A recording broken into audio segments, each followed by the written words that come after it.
கிறிஸ்துவுக்குள் பிரியமான என் அன்பு சகோதர சகோதரிகளே, ஆண்டவரும் இரட்சகரும் மீட்பருமான இயேசு கிறிஸ்துவின் நாமத்தினாலே உங்களை வாழ்த்துகிறேன், வரவேற்கிறேன். கிறிஸ்து இயேசுவை தேடும் என்ற இந்த நிகழ்ச்சி மூலமாய் உங்களை சந்திப்பதிலே மிகுந்த மகிழ்ச்சி அடைகிறேன். பிரியமானவர்களே, இன்றைய நாளிலெல்லாம் கர்த்தருடைய வார்த்தையை தியானிக்க போகிறோம். அப்போஸ்தலர் நடபடிகள் 2ஆம் அதிகாரம் 32வது வசனம். இந்த இயேசுவை தேவன் எழுப்பினார், இதற்கு நாங்கள் எல்லோரும் சாட்சிகளாய் இருக்கிறோம். இதை அப்போஸ்தலர்கள் சொல்லுகிறார்கள். கிறிஸ்து இயேசுவை பின்பற்றின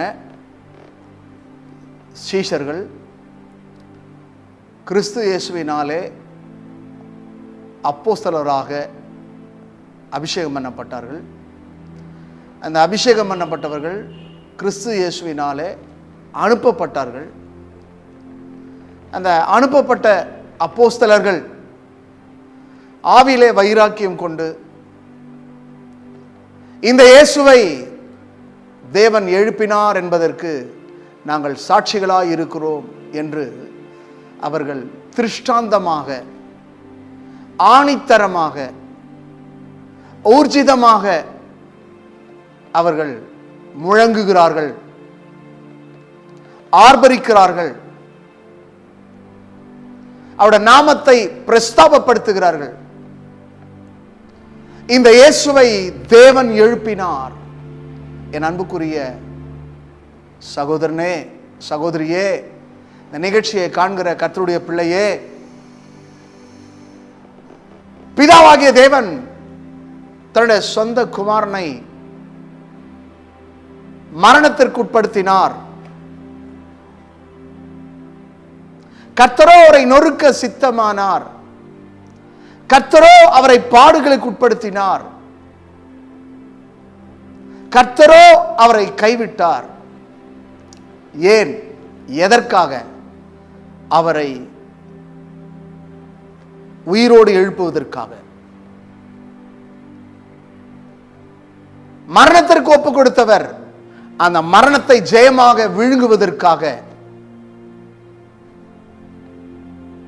மரித்த இயேசுவை உயிரோடு எழுப்புவதற்காக பிதாவாகிய தேவன் சித்தமானார்.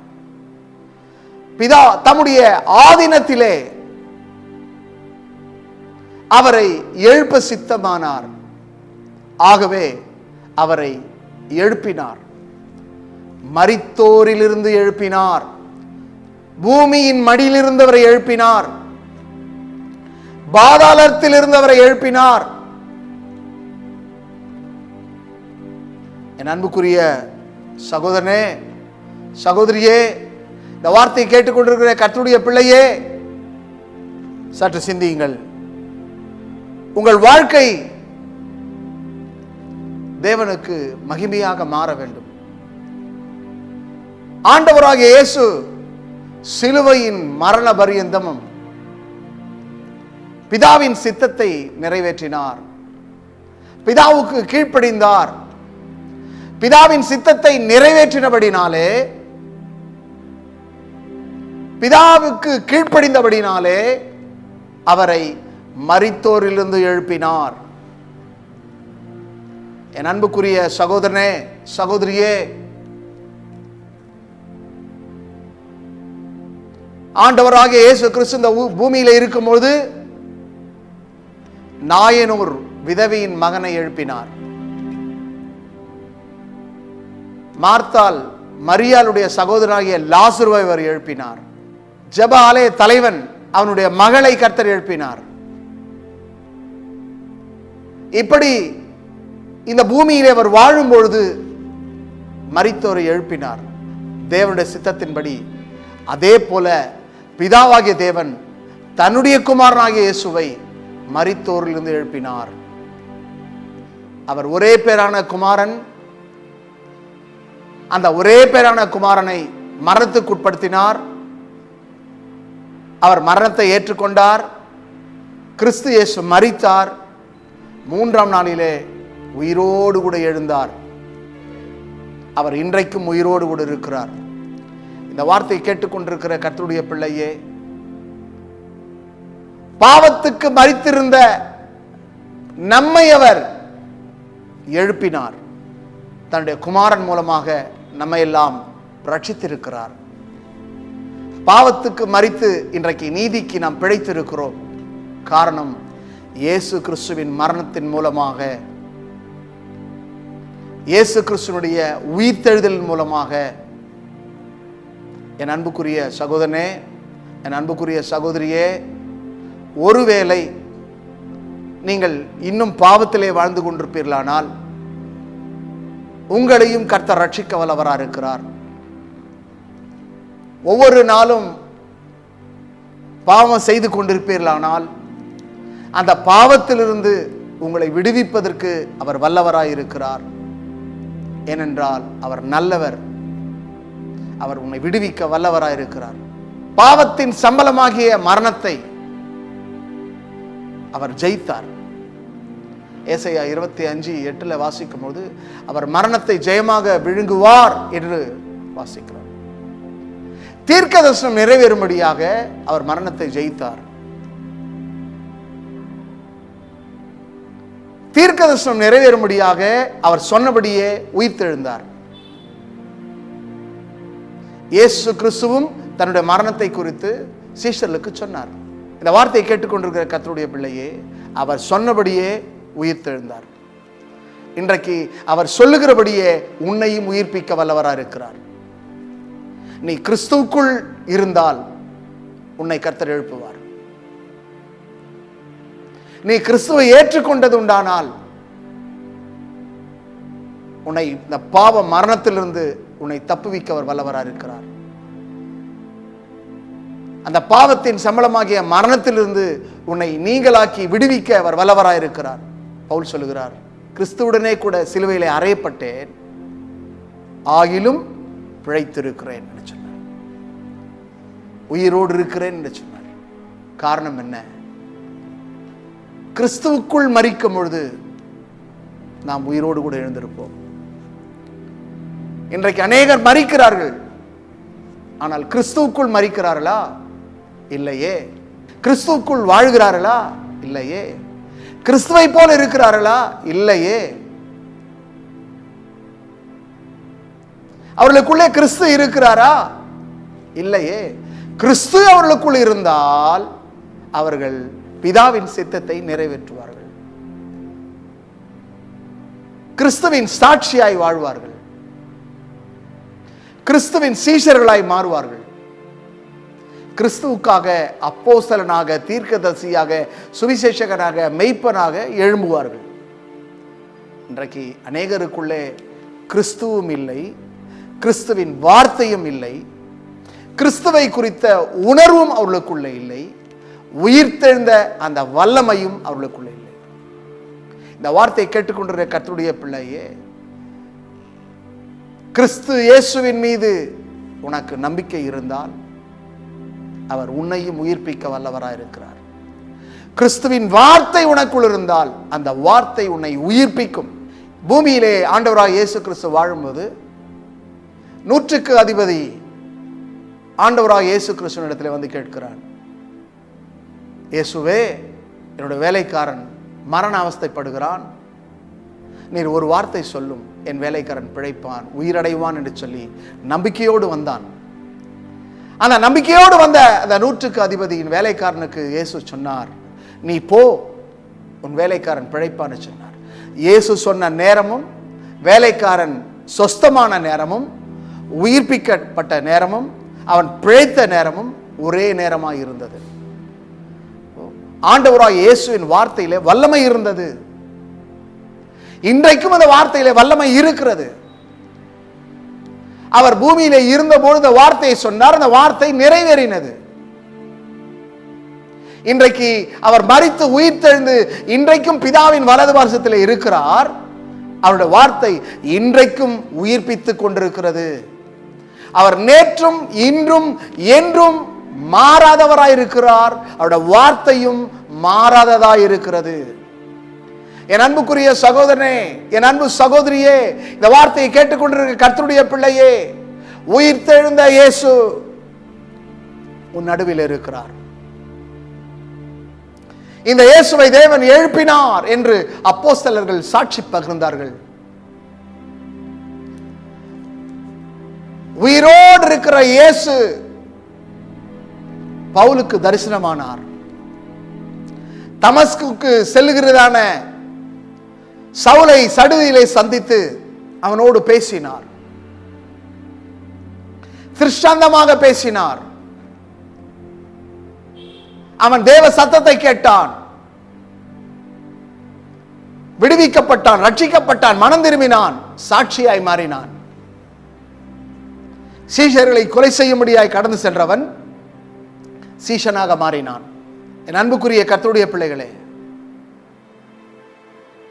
யூத மார்க்கத்தை போதிக்கக்கூடியவன், யூத மார்க்கத்துக்காய் வைராக்கியம் பாராட்டக்கூடியவன்,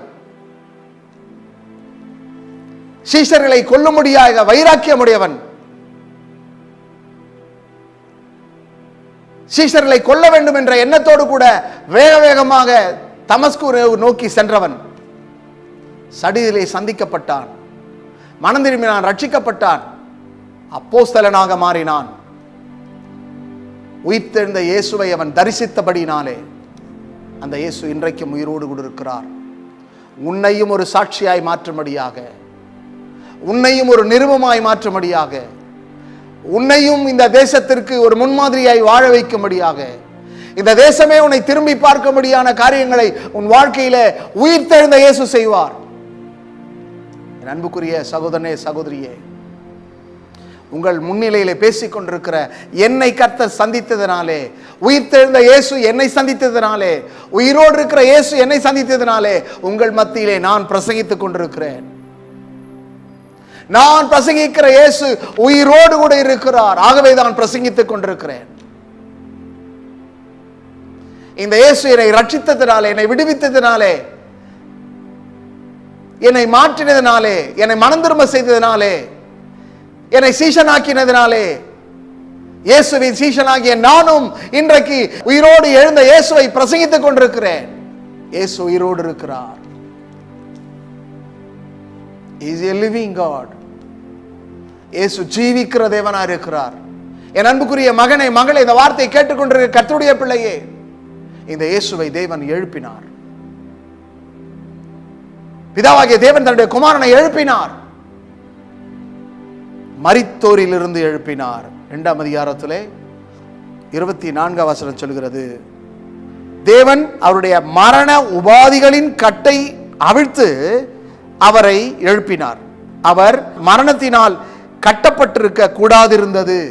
இயேசு கிறிஸ்து மரித்த பிறகு அவரை சீலையிலே சுற்றி அவருக்கு உண்டான எல்லாவற்றையும் செய்து யாரும் வைத்திராத ஒரு புதிய கல்லறையிலே அவரை கொண்டு போய் வைத்து அதை மூடினார்கள்.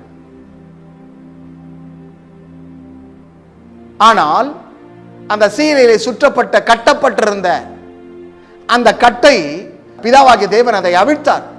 வசனம் சொல்கிறது, மரண உபாதிகளின் கட்டை பிதாவாகிய தேவன் அவிழ்த்தார். அவர் அந்த மரண கட்டிலிருந்து அவிழ்க்கப்பட்டபடினாலே அவர் உயிரோடு கூட எழுந்தார். மரித்த இயேசு உயிரோடு கூட எழுந்தார். ஏனென்றால் பிதாவாகிய தேவன் அந்த மரண கட்டை அவிழ்த்தார், அதை முறித்தார், அதை உடைத்தார், அதை தகர்த்தெறிந்தார். ஆகவே இயேசு உயிரோடு கூட எழுந்தார். 3ஆம் நாளிலே என் அன்புக்குரியவர்களே, அவரை எழுப்பினார். அவர் மரணத்தினால் கட்டப்பட கூடாதிருந்தது. மீண்டும் அவரை மரணத்துக்கு உட்படுத்த முடியாது. ஏனென்றால் அவர் ஒரு முறை இந்த உலகத்திலே பிறந்தார், ஒரே முறை மரித்தார், ஒரே முறை உயிரோடு கூட எழுந்தார். ஆக மனிதனுடைய வாழ்க்கை பிறப்பது ஒரு முறைதான், மரிப்பதும் ஒரு முறைதான். ஆகவே மனிதனுக்கு பல பிறவிகள் கிடையாது, ஒரே பிறவிதான். பல ஜென்மங்கள் கிடையாது, ஒரே ஜென்மந்தான். 7 ஜென்மமும் கிடையாது, 7 ஜென்மமும் கிடையாது. ஒரே ஜென்மம், ஒரே வரலாறு, ஒரே ஒரு சகாப்தம். அந்த சகாப்தத்தை முறியடித்த ஒரு இயேசு ஆண்டவராகிய இயேசு மாத்திரம்தான். சரித்திர நாயகனாகிய இயேசு, சரித்திர புருஷனாகிய இயேசு, சர்வவல்ல தேவனாகிய இயேசு, மரணத்தை வென்ற இயேசு, மகிமை அடைந்த இயேசு, மறுரூபம் அடைந்த இயேசு, மீண்டும் வரக்கூடிய இயேசு இன்றைக்கு உன்னோடு கூட பேசிக் கொண்டிருக்கிறார். இதோ சீக்கிரமாய் நான் வருகிறேன் என்று சொன்னார். அவர் வரப்போகிறார். மனவாட்டி சபையாகிய உன்னை அழைத்து செல்ல வரப்போகிறார். திருச்சபையே, நீ அவரை சந்திக்க ஆயத்தமா? தேவனுடைய பிள்ளையை அவரை சந்திக்க ஆயத்தமா? இயேசு வரப்போகிறார். சீக்கிரமாய் வரப்போகிறார். மணவாளனாக வரப்போகிறார். ரகசியமாக வரப்போகிறார். அவர் வந்து தம்முடைய சபையாகிய மனவாட்டியை அழைத்து செல்ல போகிறார். அவர் உயிர்த்தெழுந்த ஆண்டவர், அவர் உயிர்த்தெழுந்த இரட்சகர், உயிர்த்தெழுந்த தேவன். ஆகவே அவர் சீக்கிரமாய் வரப்போகிறார். உன் தேவனை சந்திக்க ஆயத்தமா? என் அன்பு மகனே, மகளே, இந்த உயிர்த்தெழுந்த இயேசுவை ஒவ்வொரு வருஷமும் ஈஸ்டர் ஆராதனை வருகிறது, உயிர்த்தெழுந்த பண்டிகை வருகிறது. நீ உயிர்ப்பிக்கப்பட்டிருக்கிறாயா? செத்த நிலையில இருக்கிறாயே. சபையே, நீ செத்த நிலையில் இருக்கிறாயே. விசுவாசியே, நீ செத்த நிலையில் இருக்கிறாயே. தேவனுடைய பிள்ளையே, நீ செத்த நிலையில் இருக்கிறாயே. உயிர்ப்பிக்கப்பட்டவனுடைய வாழ்க்கை வேறு, உயிரற்றவனுடைய வாழ்க்கை வேறு.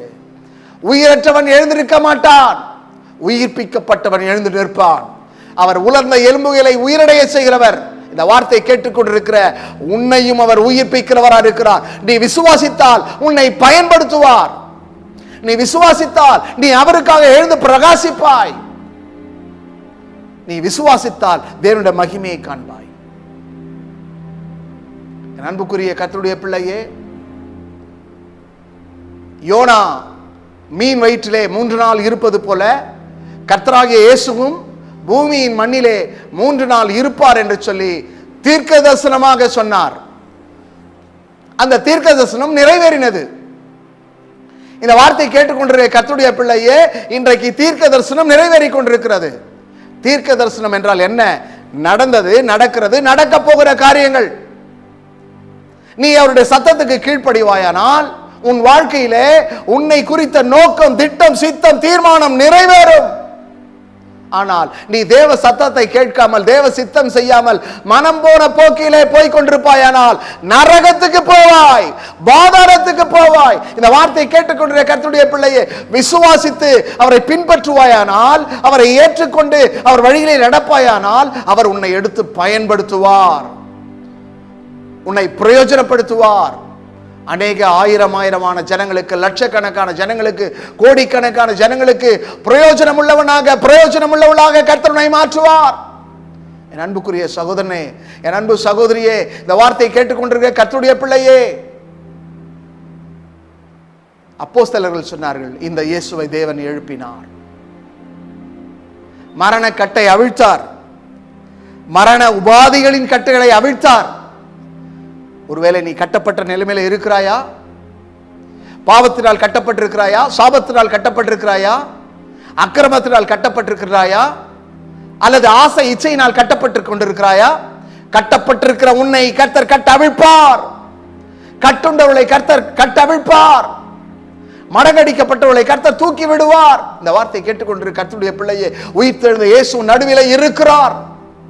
அவர் உயிரோடு கூட இருக்கிறார். ஆகவே இந்த உயிரோடு கூட இருக்கிற இயேசு உன்னை உயிர்ப்பிக்கிறவராக இருக்கிறார். விசுவாசிக்கிறாயா? என் அன்புக்குரிய மகனே, மகளே, இந்த இயேசுவை தேவன் எழுப்பினார். இயேசு எழுந்ததினாலே தான் சரித்திரம் உண்டானது. மரித்த இயேசு உயிரோடு கூட எழுந்தார். மரணத்தின் கட்டை கர்த்தர் அவிழ்த்தார். பிதாவாகிய தேவன் மரணத்தின் கட்டை அவிழ்த்தார். மரண உபாதிகளின் கட்டை அவிழ்த்தார்.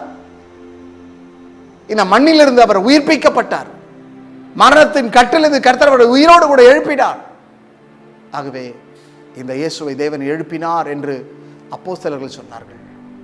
இன்றைக்கு என்னையும் கர்த்தர் எழுப்பி இருக்கிறார் என்று உன்னால் சொல்ல முடியுமா? என்னை ஒரு விசுவாசியாக எழுப்பி இருக்கிறார், என்னை ஒரு சீஷனாக எழுப்பி இருக்கிறார், என்னை ஒரு ஊழியக்காரனாக எழுப்பி இருக்கிறார், என்னை ஒரு ஊழியக்காரியாக எழுப்பி இருக்கிறார், இன்றைக்கு என்னை ஒரு சுவிசேஷகியாக எழுப்பி இருக்கிறார் என்று உன்னால் சொல்ல முடியுமா? நீ ரட்சிக்கப்பட்டிருக்கிறாயா? நீ உயிர்ப்பிக்கப்பட்டிருக்கிறாயா? உயிர்த்தெழுதலின் வல்லமை உனக்குள் இருக்கிறதா? அந்த உயிர்த்தெழுதலின் வல்லமை உனக்குள் இருந்தால் உன் வாழ்க்கையில் மாற்றம் உண்டாகும். உயிர்த்தெழுதலின் வல்லமை இன்றைக்கு நம் நடுவில் இருக்கிறது. அந்த உயிர்த்தெழுதலின் வல்லமை உன் வாழ்க்கையை மாற்றி அமைக்கிறது. உயிர்த்தெழுதலின் வல்லமை சரித்திரம் படைக்கக்கூடியதாக இருக்கிறது. உயிர்த்தெழுதலின் வல்லமை உன் வாழ்க்கையில ஒரு சகாப்தத்தை உண்டாக்குறது. உயிர்த்தெழுதலின் வல்லமை உன் வாழ்க்கையிலே மகிமையான காரியங்களை செய்யக்கூடியதாக இருக்கிறது. என் அன்புக்குரிய கர்த்தருடைய பிள்ளையே, அப்போஸ்தலர் நடபடிகளில் 13ஆம் அதிகாரம் 30 வாசிக்கிறோம். தேவனோ அவரை மரித்தோரிலிருந்து எழுப்பினார். பூமியின் மடியிலிருந்து மாத்திரமல்ல, மரித்தோரிலிருந்து. கிறிஸ்து முதற் பலனானார் என்று சொல்லப்பட்டிருக்கிறது. ஒரே பேரான குமாரன் முதற் பலனானார். இந்த பூமியில நன்றாக கவனியுங்கள், தேவனுடைய குமாரனாகிய இயேசுவை தேவன் மரித்தோரிலிருந்து எழுப்பி இருக்கிறார். 34 சொல்லப்பட்டிருக்கிறது, இனி அவர் அழிவுக்கு உட்படாதபடிக்கு அவரை மரித்தோரிலிருந்து எழுப்பினார். இனி அவரை யாரும் ஒன்றும் செய்ய முடியாது. மீண்டும் அவரை சிலுவைக்கு கொண்டு போக முடியாது, வாரினால் அடிக்க முடியாது, அவரை காரி துப்ப முடியாது, அவரை மீண்டும் கொண்டு வந்து சிலுவையில் அறைய முடியாது. ஏனால் அவர் மகிமையின் கர்த்தராய் மாறினார். அவரை ஒன்று செய்ய முடியாது. ஆகவே அப்படி உள்ள சர்வ வல்லமையுள்ள தேவன் இன்றைக்கு உன் நடுவில் இருக்கிறார். 32ஆம் வசனம் சொல்கிறது, நீர் என்னுடைய குமாரன், இன்று நான் உம்மை ஜனிப்பித்தேன் என்று 2ஆம் சங்கீதத்திலே எழுதியிருக்கிறபடியே இயேசுவை எழுப்பினதினாலே, தேவன் இயேசுவை எழுப்பினதினாலே மரித்தோரிலிருந்து எழுப்பினார். முதற்பலனாய் எழுப்பினார், முன்னோடியாய் எழுப்பினார். காரணம், உன்னை மீட்பதற்காக, உன்னை ரட்சிப்பதற்காக, இந்த இயேசுவை நீ அறிக்கையிடுவதற்காக, இந்த இயேசுவை நீ ஏற்றுக்கொள்வதற்காக அவர் பிதாவாகிய தேவன் தன்னுடைய குமாரனை எழுப்பினார். இனி அவர் அழிவுக்கு உட்படாதபடிக்கு அவரை மரித்தோரிலிருந்து எழுப்பினார் என்பதை குறித்து தாவீதுக்கு அருளின நிச்சயமான கிருபைகளை உங்களுக்கு கட்டளையிடுவேன் என்று திருவலம் பற்றினார். என் அன்புக்குரிய சகோதரனே, என் அன்புக்குரிய சகோதரியே, இந்த வார்த்தையை கேட்டுக்கொண்டிருக்கிற கர்த்தருடைய பிள்ளையே, அப்போஸ்தலர்கள் சொல்லுகிறார்கள், இந்த இயேசுவை தேவன் எழுப்பினார். தேவன் அநேகருக்கு தரிசனமானார். இந்த வார்த்தையை கேட்டுக்கொண்டிருக்கிற உனக்கும் கர்த்தர் தரிசனமாகிறவராக இருக்கிறார். உன் முழு இருதயத்தோடு, உன் முழு ஆத்மாவோடு, இயேசுவே நான் உம்மை காண வேண்டும், இயேசுவே உம்மை நான் தரிசிக்க வேண்டும், இயேசுவே என்னை மன்னியும் என்று நீ கேட்பாயானால் உன்னையும் கர்த்தர் மன்னிப்பார், உன்னையும் பயன்படுத்துவார், உன்னையும் கர்த்தர் ஆசீர்வதிக்க வல்லவராக இருக்கிறார்.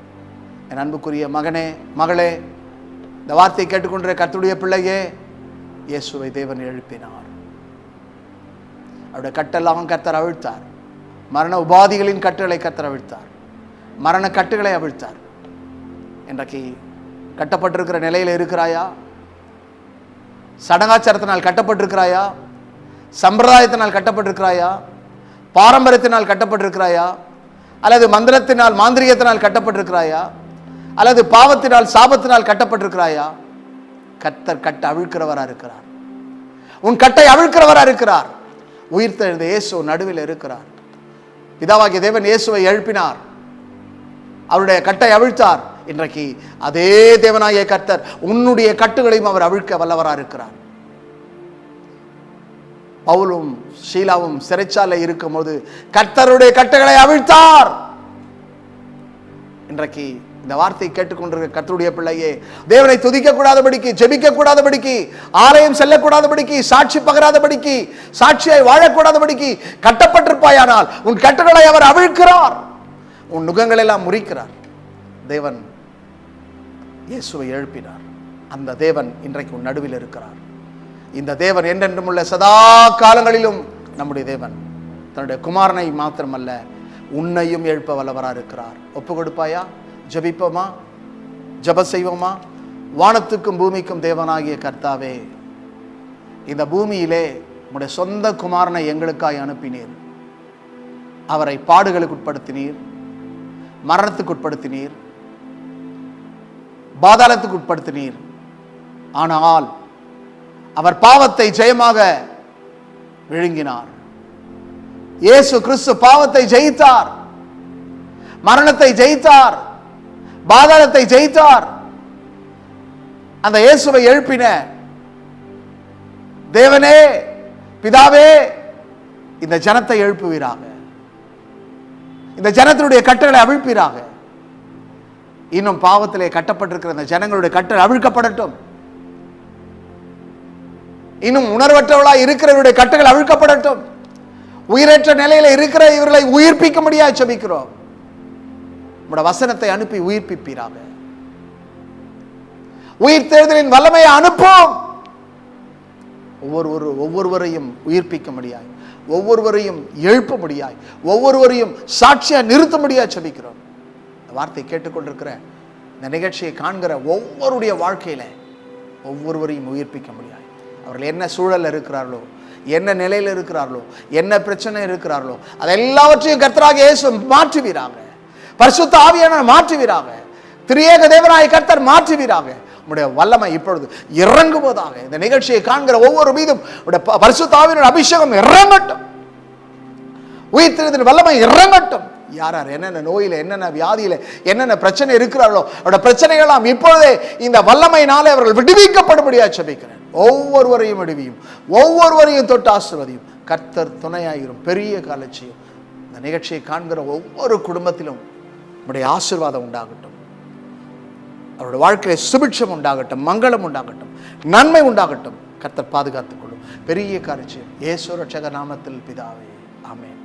கர்த்தர் தாமே உங்கள் ஒவ்வொருவரையும் ஆசீர்வதிப்பாராக. கர்த்தர் உங்களோடு இருப்பாராக. ஆமென்.